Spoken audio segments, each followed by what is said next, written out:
Hello everyone, welcome back to our channel. So on today's baking vlog, I'm going to share with you how I make my version of chocolate crinkles.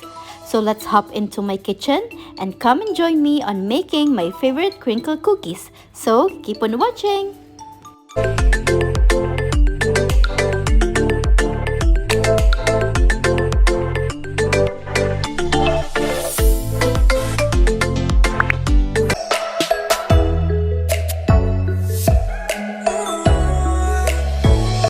So guys, I have here all the ingredients ready. We're just going to sift and mix them into a bowl, and that's how easy it is.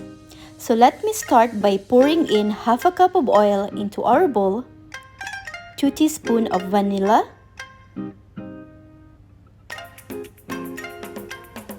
a quarter of a cup of milk, 2 eggs, and 1 cup of brown sugar. And just grab your whisk and whisk them until well blended or until the sugar granules dissolve.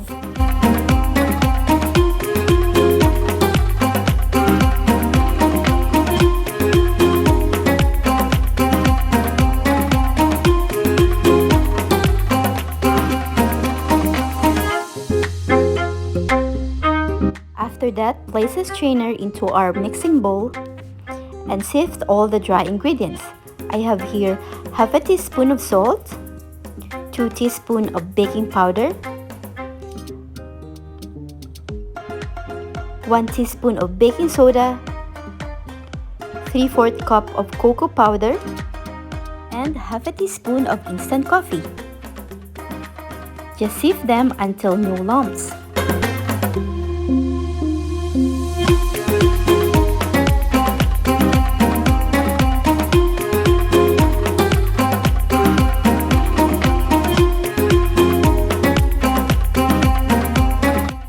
We're also going to sift the flour.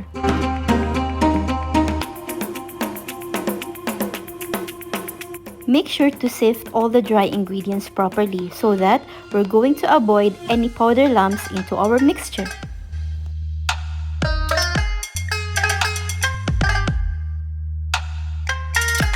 So now guys, using your spatula or your whisk, mix all the ingredients until well combined, or until the dry ingredients totally disappear.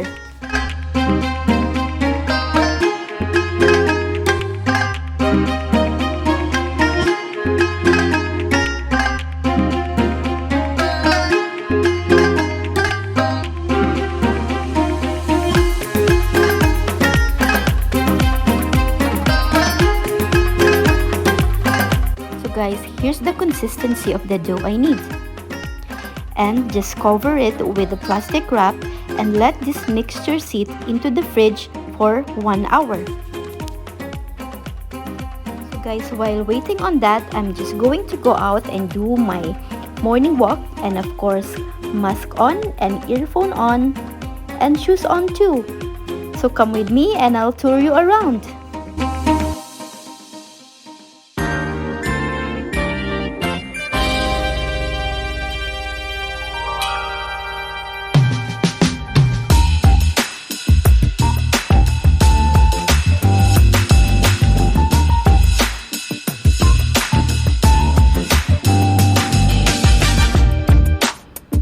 Guys, the sounds are too relaxing. The birds are singing. The water wave sound is just nice. Very relaxing place.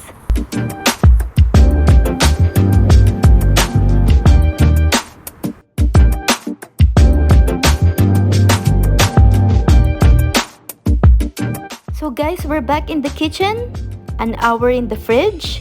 So what I'm going to do now is to turn this dough into a chocolate balls using this scooper. It's 1 teaspoon in measurement, guys. And of course, I'm going to cover my hand with plastic gloves. And I put some oil, little bit of oil, and spread it all over my hand so that the dough will not stick. And using this scooper, I'm going to scoop some dough, just like this. Maybe I'm going to go with 2 scoops in 1 crinkle, just like this, guys.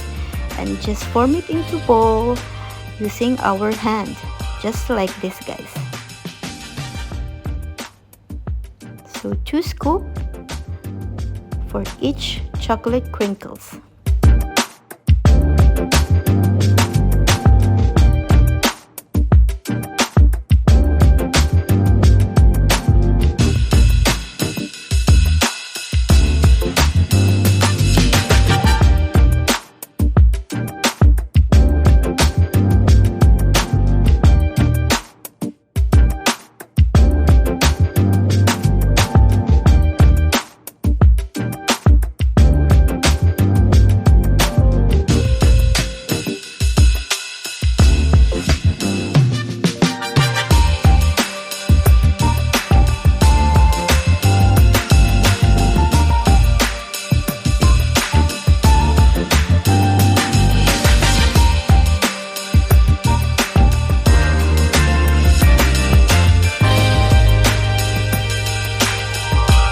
So that's it, guys, we're almost done, and these chocolate balls will go to our freezer for another 30 minutes.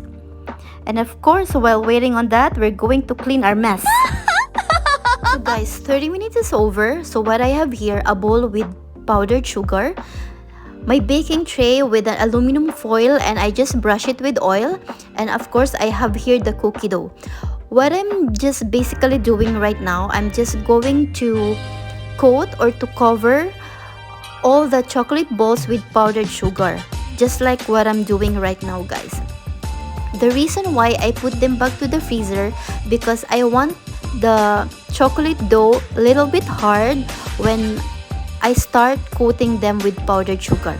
And one more very important thing to keep in mind while making or baking a chocolate crinkle, once you coated them with powdered sugar, we need to directly put them in the oven, because the dough will absorb the sugar, and we don't want to end up like doing just a normal chocolate cookie. We need to see that crinkle effect, so we need to coat them as fast as we can and bake them right away.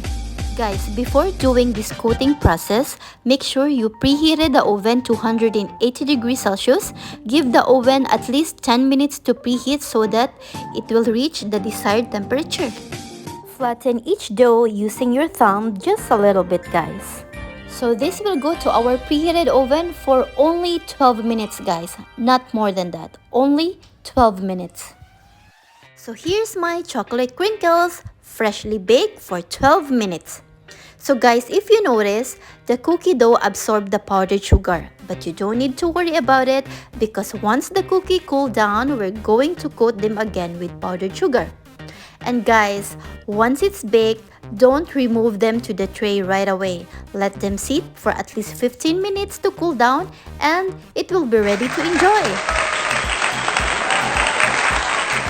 I hope you guys will give this recipe a try, and if you like my video, give me a thumbs up, give me some comment down below, click the notification bell so that you're always updated every time I upload. And of course, don't forget to subscribe to my channel. Life is beautiful, guys. Keep smiling. Thank you for watching, and see you on my next video. Bye!